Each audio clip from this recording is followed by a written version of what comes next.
Hey everybody, welcome back to the channel. So I have a unique feature we're going to be showcasing today in Fusion360. It is called Create Base Feature. Kind of a weird feature. I honestly I'm a little confused at its purpose. I've tried looking it up, which because of its name, it's not a really great name to be able to look up because everything is called a feature in modeling.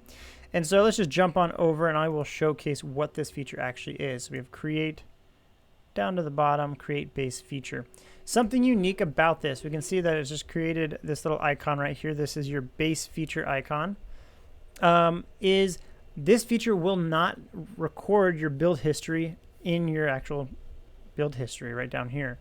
So just to demonstrate that, we can also see we have a base feature solid, base feature surface. We're just going to do a little storage container, I think. And so we'll just do 3. Let's make a box. Finish sketch. Extrude. We'll do that to 3. And I'm going to start just adding some features. So you just saw I extruded and there's no history being built. And why not? Let's add a chamfer right there. Yeah, that looks good. We'll add some fillets. Oop, not the whole thing. And then why not? Let's just also shell it out. Too big. Yeah. Now, again, all of these features are not being documented down here in the build history. However, they are being documented over here, which makes me even more confused at the purpose of the feature. But we have that. So we can finish this base feature build, and now we have this one base feature that's just found right there. And now as we continue working with it, let's say we just want to mirror this. And we'll do it another mirror.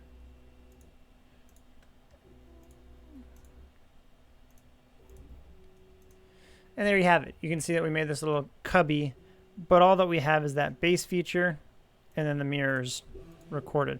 Noted though, if we do go into the base feature to edit, all of those features do appear back up on the left.